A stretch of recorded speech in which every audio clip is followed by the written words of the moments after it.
Bonjour et bienvenue sur Pas si simple, le podcast sans prise de tête qui vous aide à mieux comprendre le management, à faciliter le changement et à résoudre les conflits en entreprise. Je m'appelle Julie Roger et après plus de 15 ans passés dans les ressources humaines et la gestion de projet, j'ai créé Mélusine RH. J'accompagne désormais les managers, les cadres RH et les dirigeants d'entreprise. Tous les jeudis, dans ce podcast, vous trouverez ce qu'il vous faut pour atteindre les objectifs de vos projets, faire des relations humaines un atout pour votre entreprise et surtout, apaiser votre quotidien. Pas si simple, c'est aussi une newsletter à retrouver tous les lundis directement dans votre boîte mail. Le lien pour vous y abonner est en description. Si vous êtes à la recherche d'infos, de stratégies et d'astuces pour mieux gérer les relations humaines, alors vous êtes au bon endroit. Vous êtes prêts ? C'est parti !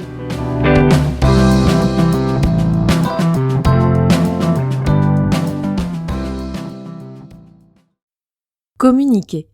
Voilà une compétence recherchée en entreprise. Selon une étude proposée par Empowil, qui est en fait une compilation de plusieurs études sur les chiffres de la formation 2021, la communication ferait partie des 3 soft skills les plus recherchés, avec le leadership et la créativité. On ne compte plus d'ailleurs le nombre de formations à la communication qui sont proposées par les organismes de formation, et qui sont d'ailleurs très souvent proposées à des managers ou à des cadres en lien avec le développement de leur leadership ou de leur technique de management. Et pourtant, la communication, c'est plutôt vaste comme domaine.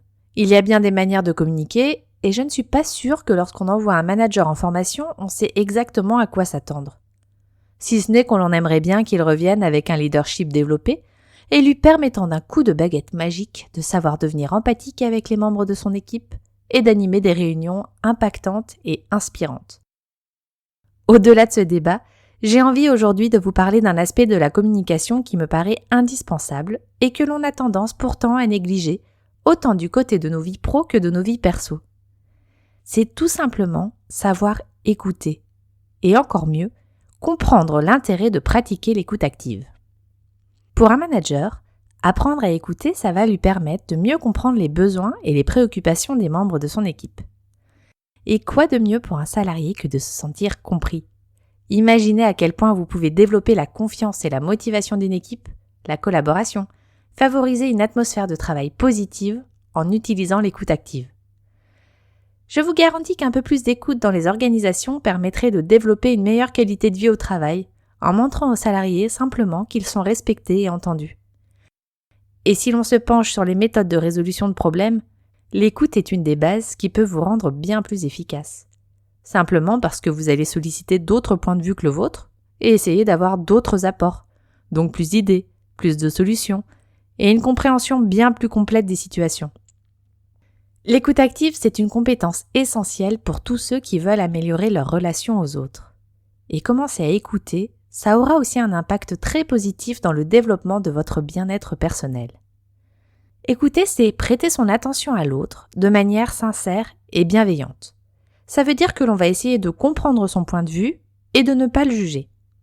Ça a l'air assez simple à dire, mais ça demande pas mal d'entraînement pour y arriver de manière vraiment efficace. En fait, écouter, c'est s'ouvrir. Ça veut dire donc perdre des réflexes de défense et d'attaque que nous avons lorsque nous avons une conversation avec quelqu'un.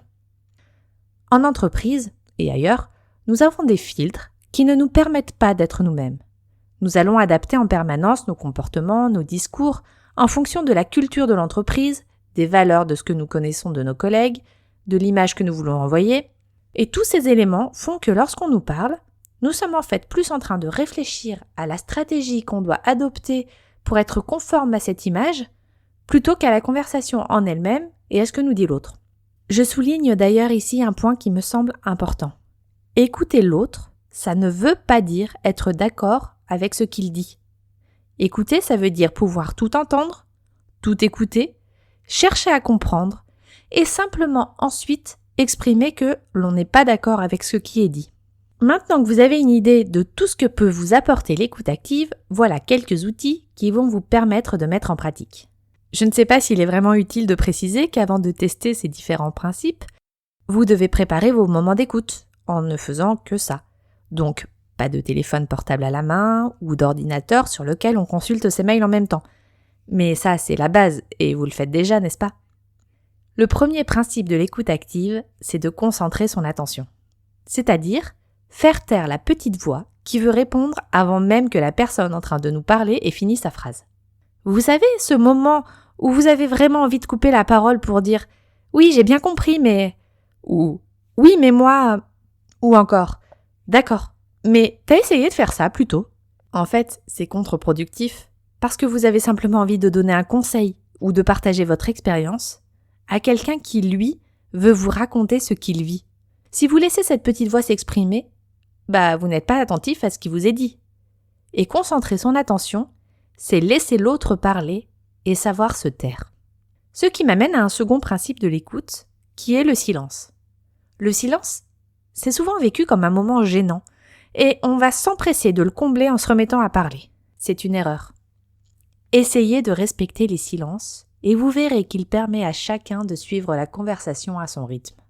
Celui qui parle, pendant qu'il fait des pauses, est en fait en train de réfléchir à ce qu'il est en train de dire et à ce qu'il veut exprimer. Et à celui qui écoute, ça permet de comprendre et d'analyser ce qui est dit. Il pourra ainsi proposer des réponses bien plus adaptées ou réfléchir aux questions qu'il veut poser. En résumé, laissez le silence prendre sa place et vous gagnerez en qualité. Et une fois que vous serez familier avec le fait de vous taire, vous pourrez essayer le troisième principe qui est celui de poser des questions. Les questions, elles doivent être posées pour clarifier, préciser ou approfondir ce qui est dit. Elles se posent sur 3 niveaux. D'abord, on va interroger les faits. Les faits, c'est vraiment ce qui a été vu, entendu, expérimenté. Les réponses doivent être factuelles et elles n'impliquent aucune émotion, aucun jugement, juste les faits. Ensuite, on ira interroger les émotions. Qu'est-ce qui a été ressenti ou éprouvé ? Attention à bien être à l'aise sur ce point, car questionner une émotion chez l'autre veut dire que vous devez être prêt à l'accueillir. Ne le faites pas si vous ne savez pas comment réagir ou si vous ne vous en sentez pas capable. Le troisième niveau de questionnement, ça va être sur l'opinion. Qu'est-ce qui ressort de l'opinion de la personne ? Qu'est-ce qui est de l'ordre du réfléchi, du jugé ou du moralisé ?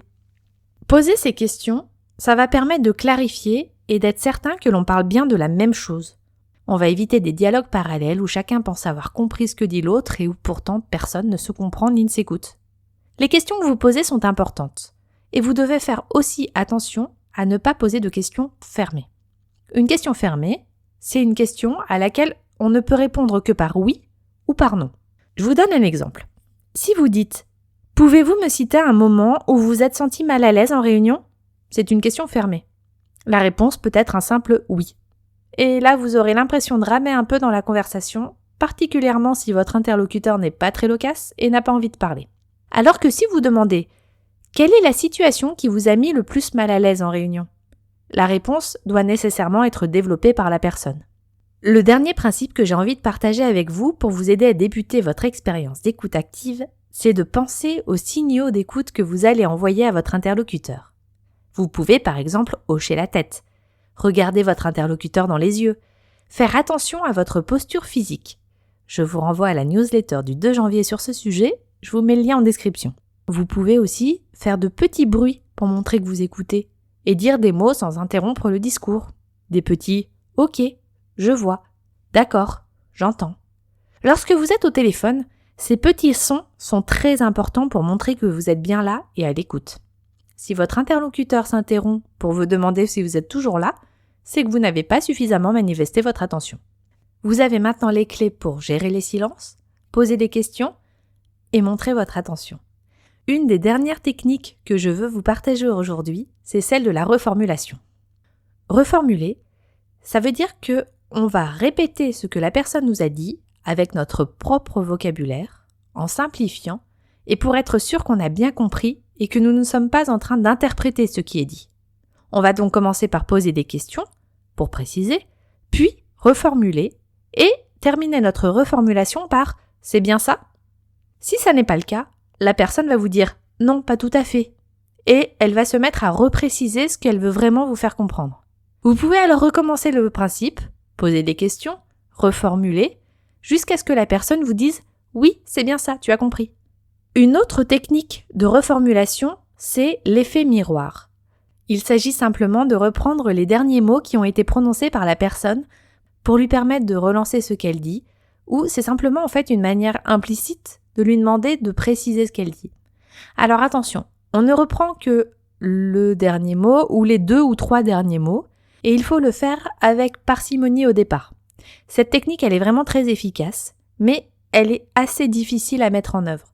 Déjà, vous allez avoir l'impression que l'autre va vous prendre pour un perroquet, et ça pourrait être vraiment le cas si vous le faites trop souvent ou si vous insistez lourdement. Alors, essayez de doser. Au début, ne le faites qu'une fois ou 2 dans la conversation, et surtout, dans tous les principes que vous apportez, ne le faites que si vous êtes à l'aise, et ne le faites qu'avec des personnes ou des situations qui n'ont pas d'enjeu trop important pour vous.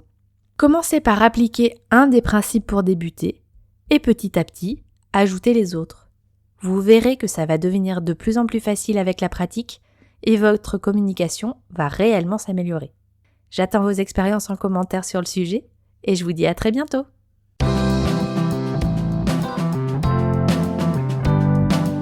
Pour aller plus loin sur le sujet, on en discute en commentaire ou sur LinkedIn. Vous me trouverez en cherchant Mélusine RH.